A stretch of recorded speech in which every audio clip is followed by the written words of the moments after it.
बिस्मिल्लाहिर्रहमानिर्रहीम। स्टूडेंट्स, कल हमने टॉपिक स्टार्ट किया था बेंजीन एंड सब्स्टिट्यूटेड बेंजीन का, जिसमें हमने फर्स्ट जो है वो मोनो सब्स्टिट्यूटेड बेंजीन और देन डाई सब्स्टिट्यूटेड बेंजीन जो है उसका नोमेनक्लेचर के बारे में यानी आर्ट ऑफ नेमिंग के बारे में पढ़ा था कि हम उसकी नेमिंग किस तरह कर सकते हैं। आज हम बेंजीन जो है इसकी थोड़ी सी प्रॉपर्टीज़ स्टडी कर लेते हैं, प्रॉपर्टीज़ एंड स्ट्रक्चर। ठीक है, बेंजीन जो है ये एक हाइड्रोकार्बन है। ठीक है, और अगर benzene without any polar substituent हो तो ये टिपिकल हाइड्रोकार्बन है। Typical hydrocarbon means non polar है, कोवलेंट इन नेचर है। ठीक है, और पोलर सॉल्वेंट्स में ये डिसॉल्व नहीं होता, बल्कि नॉन पोलर सॉल्वेंट्स में ये डिसॉल्व होता है। मेल्टिंग पॉइंट, बॉइलिंग पॉइंट इसके लो है। ठीक है, अगर स्ट्रक्चर की बात करें तो मॉलिक्यूलर ऑर्बिटल एस्पेक्ट्स को अगर हम मद्देनज़र रखें तो कार्बन में बेंजीन में दो तरह के बॉन्ड हैं, डबल बॉन्ड और सिंगल बॉन्ड। अगर हम इसकी डबल बॉन्ड और सिंगल बॉन्ड जो है वो इसको कंसिडर करें तो इसकी जो बॉन्ड लेंथ है वो दोनों के दरमियान आती है, यानी ना इसकी एग्जैक्ट डबल बॉन्ड वाली बॉन्ड लेंथ आती है कार्बन कार्बन की, और ना ही इसकी सिंगल बॉन्ड वाली बॉन्ड लेंथ आती है, बल्कि इसकी जो वैल्यू आती है कार्बन कार्बन बॉन्ड लेंथ की वो 1.4 एंगस्ट्रॉम है, जो कि डबल बॉन्ड और सिंगल बॉन्ड की बॉन्ड लेंथ के बिटवीन है। ठीक है, इसका मतलब ये हुआ कि ना तो इसमें कोई एक बॉन्ड कम्प्लीटली डबल है और ना ही इसमें कोई एक बॉन्ड कम्प्लीटली सिंगल है। तो इसकी जो कैक्यूल ने ये जो दो स्ट्रक्चर्स दिए थे ये बहुत वैलिड स्ट्रक्चर हैं, क्योंकि इसमें फिक्स्ड नहीं है। डबल बॉन्ड जो है वो दो कार्बन के दरमियान या सिंगल बॉन्ड के दरमियान फिक्स नहीं है, ये चेंज होते रहते हैं। तो कैक्यूल की जो रिप्रेजेंटेशन है वो इस पॉइंट ऑफ व्यू से बहुत इंपॉर्टेंट है। और जो एक्चुअल स्ट्रक्चर है बेंजीन का वो इन दोनों का हाइब्रिड है। हाइब्रिड कहते हैं दो चीज़ों के मिक्सचर को हाइब्रिड कहते हैं, यानी उसमें दोनों की क्वालिटीज़ हैं। इस वजह से बेंजीन के सेंटर में हम एक रिंग शो करते हैं, क्योंकि बॉन्ड्स इसके फिक्स नहीं है, जो इसके इंटरनल बॉन्ड है पाई बॉन्ड्स जो हैं। तो इस चीज़ को एक्सप्लेन करने के लिए हम मॉलिक्यूलर ऑर्बिटल जो है वो इसकी ट्रीटमेंट देखेंगे बेंजीन की।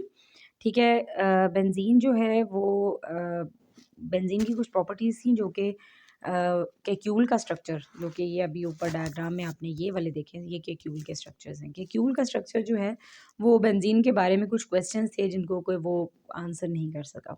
एक तो बेंजीन देखा जाए तो इसमें डबल बॉन्ड्स हैं, तो it should be very reactive compound, लेकिन ये इतना रिएक्टिव नहीं था। ठीक है, इसके अलावा बेंजीन जो है बेंजीन जो है इसमें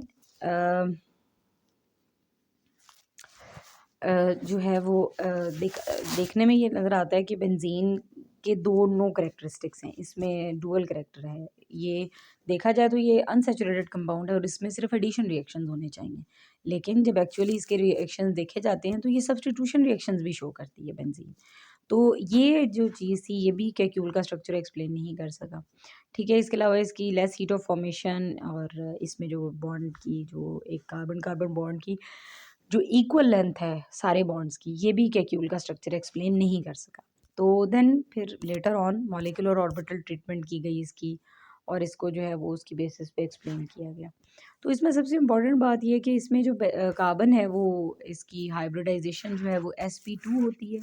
sp2 हाइब्रिडाइजेशन आप लोगों ने प्रीवियस क्लासेस में पढ़ी है, जिसमें एक s ऑर्बिटल दो p ऑर्बिटल्स के साथ हाइब्रिडाइज करके तीन जो है वो हाइब्रिडाइज्ड ऑर्बिटल्स बनाता है sp2 हाइब्रिडाइज्ड ऑर्बिटल, जो कि इस डायग्राम के अंदर फिगर 16.16 के अंदर दिखाए गए हैं, और इनके दरमियान एंगल जो होता है वो 120 का है।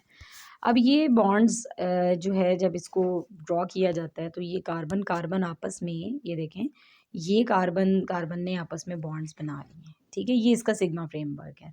और ये जो एक यहाँ पे sp2 हाइब्रिड बॉन्ड है, ये किधर हाइड्रोजन के साथ सर्कुलर ऑर्बिटल में इसने इसके ऑर्बिटल बना लिए, ये इसका सिग्मा फ्रेमवर्क है। अब इन एक्चुअल प्रैक्टिस अगर हम कार्बन की इलेक्ट्रॉनिक कन्फिग्रेशन देखें तो स्टिल कार्बन के ऊपर एक pz ऑर्बिटल होता है जो कि अनहाइब्रिडाइज्ड होता है, और उसमें एक इलेक्ट्रॉन भी होता है। वो अनहाइब्रिडाइज्ड ऑर्बिटल जो हैं वो इस तरह राइट एंगल पे कार्बन एटम्स के ऊपर मौजूद होते हैं। ये जो अनहाइब्रिडाइज्ड ऑर्बिटल्स हैं, डेफिनेटली अनहाइब्रिडाइज्ड ऑर्बिटल्स होंगे तो वो पैरेलल वे में ओवरलैपिंग करेंगे if they are perpendicular to each other.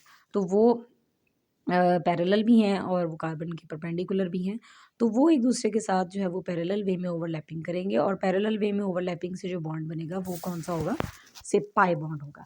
अब इसमें पैरेलल वे में जब वो ऊपर ओवरलैपिंग करेंगे तो इसमें कोई हार्ड एंड फास्ट रूल नहीं है कि एक कार्बन ने दूसरी कार्बन के साथ बॉन्ड बना लिया, भी पहले 1 carbon atom number 1 carbon atom number 2 के साथ भी पाई बॉन्ड बना सकती है, कार्बन एटम नंबर 2 जो है वो 3 के साथ भी पाई बॉन्ड बना सकती है, 3 4 के साथ भी पाई बॉन्ड बना सकती है, 4 5th और 5th जो है वो 6 के साथ भी पाई बॉन्ड बना सकती है।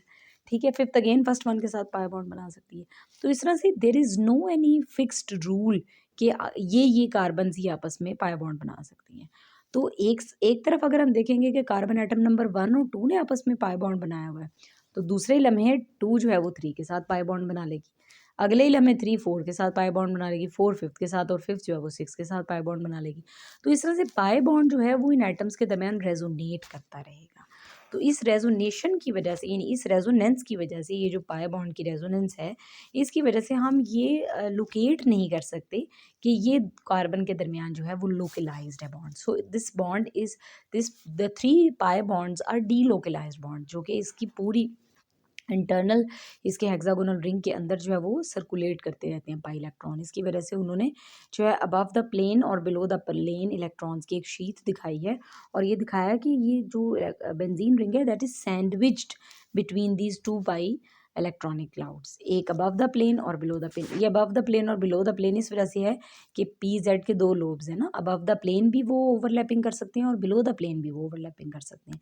सो बेंजीन रिंग जो है वो बिल्कुल सैंडविच जैसे कबाब के, यानी सैंडविच के अंदर कबाब जो होता है वो 2 स्लाइसेस के दरमियान होता है, बिल्कुल इसी तरह benzene ring is between these 2 pi electronic clouds. So ये जो है ये इसकी मॉलिक्यूलर ऑर्बिटल ट्रीटमेंट है। इस मॉलिक्यूलर ऑर्बिटल ट्रीटमेंट ने इसके क्वेश्चंस, इसके जो है वो लेस रिएक्टिविटी को भी एक्सप्लेन किया, क्योंकि इसमें पाई इलेक्ट्रॉनिक शीट है, कॉन्टीन्यूअस इलेक्ट्रॉन्स की शीट है, और वो इलेक्ट्रॉन जो है वो रेजोनेट करते रहते हैं, जिसकी वजह से ये इतना रिएक्टिव नहीं है, क्योंकि ये एडिशन रिएक्शंस नहीं शो करता। और इसमें चूँकि एडिशन रिएक्शंस इतने फ्रीक्वेंट नहीं होते, तो फिर ये सब्स्टिट्यूशन रिएक्शंस शो करता है, ठीक है, जो कि अल्केन्स के की तरह इसकी प्रॉपर्टी है। तो यानी इसमें अल्केन वाली भी प्रॉपर्टी पाई जाती है, ठीक है। और इसी वजह से इसकी carbon carbon bond length equal आती है, क्योंकि एक्चुअल स्ट्रक्चर जो है वो इन दोनों में से कोई भी नहीं है, वो एक्चुअली हाइब्राइड है, जिसमें पाई बॉन्ड जो है वो इनसाइड द हेक्सागोनल रिंग जो है वो रेजोनेट करते हैं between carbon atoms. So this is all about the molecular orbital treatment of benzene. Next हम इंशाल्लाह ताला इससे जो नेक्स्ट टॉपिक है वो अगले लेक्चर में स्टडी करेंगे। टिल देन अल्लाह हाफिज़।